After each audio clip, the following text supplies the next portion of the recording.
Halo warga sepak bola yang gampang diadu domba. Ya, gua kecewa Indonesia kalah 5-1 di kandang Australia, tapi ya sudahlah.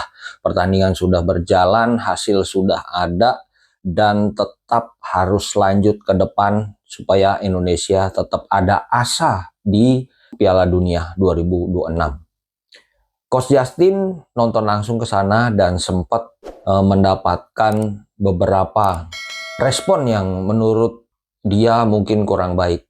Ini dia videonya. Sabar, sabar, sabar guys. Ya, dari respon Coach Justin ini ya gue cukup kecewa ya sama Coach Justin. Kenapa Coach Justin gak galak gitu? Di situ dia cuma bilang sabar, sabar, dan sabar.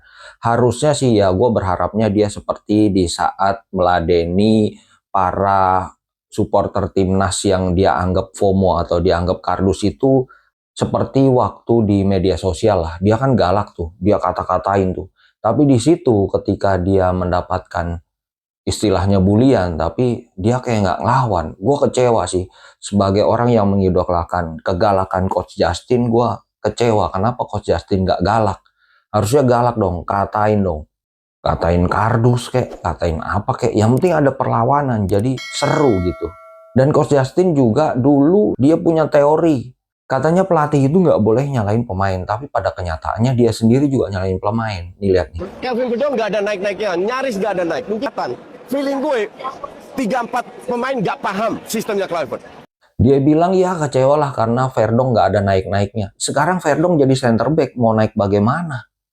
Verdong nggak naik aja, kita timnas kebobolan 5 gol. Bagaimana kalau Verdong naik terus-terusan? Masa iya nggak bisa bedain center back dan wing back? Kalau Verdong di wing back kemudian Verdong nggak naik, bolehlah dikomplain begitu. Ini gimana sih?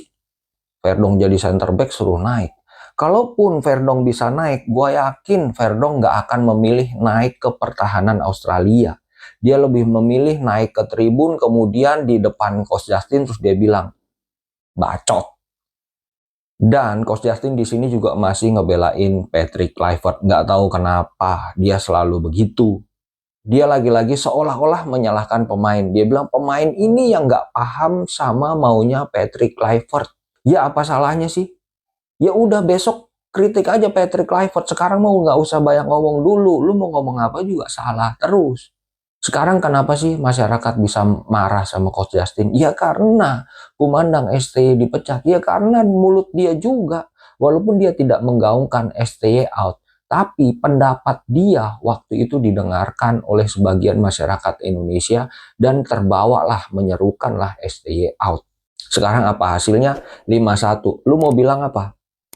Butuh proses, butuh penyesuaian. Nggak bisa. Turnamen kualifikasi sedang berjalan, ganti pelatih. Ya mau nggak mau resikonya. Tanpa penyesuaian, tanpa adaptasi, langsung gas. Estafet lagi berjalan, kemudian Kluivert harus mengambil tongkat dari Sintayong. Nggak bisa penyesuaian, jalan dulu, akan ketinggalan. Begitu ambil tongkat, harus lari. Begitu. Jadi ya nggak tahu dah, ini dia mau alasan apaan lagi nih.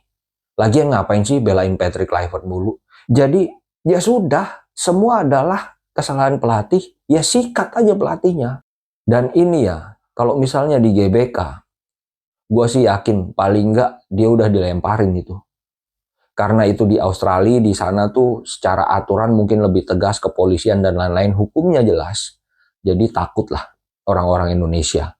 Bukan warga negara sana, takutnya kalau membuat kesalahan nanti dihukum dan lain-lain. Tapi kalau itu di GBK, besok waktu lawan Bahrain, Coach Justin datang ke GBK. Dan kalau Indonesia sampai kalah, Coach Justin dalam posisi duduk kayak tadi di tribun, di belakangnya ada supporter tim nasional Indonesia. Selesai itu, dilemparin. Ya saran gue sih Coach Justin jangan datang. Kalaupun datang ya harus gimana kayak caranya biar nggak terjangkau sama supporter yang memang garis keras.